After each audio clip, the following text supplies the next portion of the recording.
Hello everyone, this is Prachi and you're watching efutureinside.com जिथे आपण शिकतो इंग्लिश आपल्या मातृभाषेतून.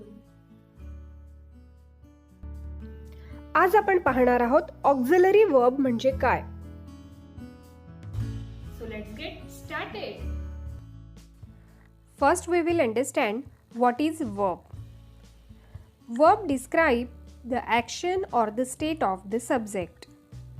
म्हणजेच वर्बमुळे आपल्याला सब्जेक्ट काय क्रिया कोणती ॲक्टिव्हिटी करतोय किंवा स्टेट म्हणजे कोणत्या अवस्थेत आहे हे कळतंय. वर्ब हे मेनली दोन पार्टमध्ये डिवाइड होतात. फर्स्ट मेन वर्ब म्हणजेच ॲक्शन वर्ब आणि ऑक्झिलरी वर्ब म्हणजेच हेल्पिंग वर्ब. ॲक्शन वर्ब म्हणजे काय हे आपण मागच्या व्हिडिओमध्ये बघितलं आहे. ज्यांनी व्हिडिओ बघितला नसेल त्यांनी तो नक्की बघा. Now let's discuss about auxiliary or helping verb. Word that describe the situation or state of the subject is called auxiliary or helping verb. ज्यामुळे आपल्याला सब्जेक्टची सिच्युएशन किंवा परिस्थिती लक्षात येते, म्हणजेच सब्जेक्ट प्रेझेंट, पास्ट, फ्युचर नेमक्या कोणत्या अवस्थेत आहे हे आपल्याला कळतं, ते हेल्पिंग वर्ब असतं. They give more meaning to the main verb, but they cannot stand alone in the sentence. For example, Ramesh is. Ramesh is what? इथे रमेश हे सब्जेक्ट आहे आणि is हे हेल्पिंग वर्ब आहे. पण नुसतं हेल्पिंग वर्बमुळे आपल्याला वाक्याचा अर्थ पूर्ण लक्षात येत नाहीये. Now look at this sentence. Ramesh is playing. आता प्लेइंग शब्दामुळे आपल्याला वाक्याचा पूर्ण अर्थ कळाला. त्यामुळे प्लेइंग हे मेन वर्ब आहे. That's why helping verb cannot stand alone in the sentence.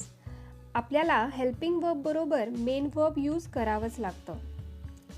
आता रमेश इज प्लेइंग या सेंटेन्समध्ये अजून एक गोष्ट आपल्या लक्षात येते की रमेश खेळतो आहे. इथे आपण इज हे हेल्पिंग वर्ब वापरलंय, म्हणजे वर्तमानात आणि प्रेझेंटमध्ये खेळण्याची क्रिया होते. यावरून आपल्याला सब्जेक्टच्या अवस्थेबद्दल माहिती मिळते. सब्जेक्ट कोणत्या अवस्थेत आहे तर प्रेझेंटमध्ये आहे. Now let's see some more examples. Ramesh is happy. Ramesh आनंदी आहे. इथे रमेश काही काम करत नाहीये, पण त्याची अवस्था सांगितली आहे आणि इज या हेल्पिंग वर्बमुळे हे प्रेझेंटमध्ये आहे हे आपल्या लक्षात येतंय. Now Ramesh was happy. Ramesh आनंदी होता.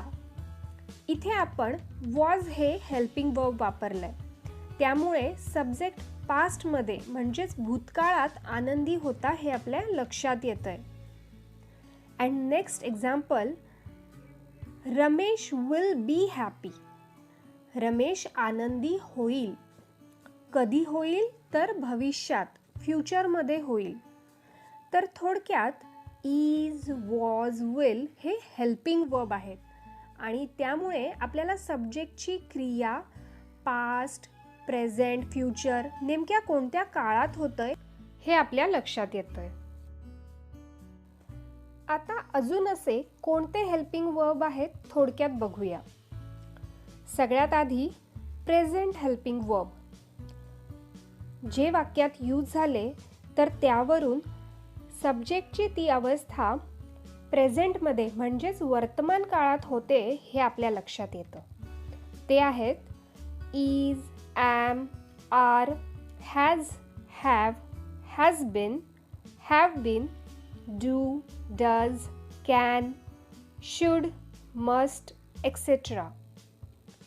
आता इथे can, should, must हे मॉडेल हेल्पिंग वर्ब आहेत, जे प्रेझेंट हेल्पिंग वर्ब कॅटेगरीत येतात.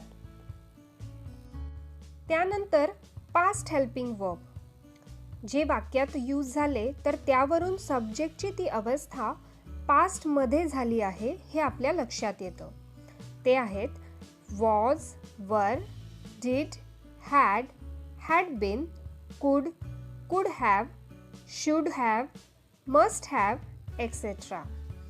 यामध्ये पण कुड, कुड have, should have and must have model helping verb आहेत, जे पास्ट हेल्पिंग वर्ब कॅटेगरीमध्ये येतात. याप्रमाणेच फ्युचरचे काही हेल्पिंग वर्ब आहेत, जे वाक्यात यूज झाले तर त्यावरून कळतं की सब्जेक्टची ती अवस्था फ्युचरमध्ये होईल. ते आहेत will, will have to, etcetera. इथे will have to modal verb आहे. हे सगळे मॉडेल वर्ब्स तुम्ही मॉडेल चॅप्टरमध्ये डिटेल पाहू शकता. That's all in today's video. So I hope आता वर्ब म्हणजे काय हे तुमच्या लक्षात आलं असेल. अजून काही डाऊट असतील तर कमेंटमध्ये नक्की लिहा.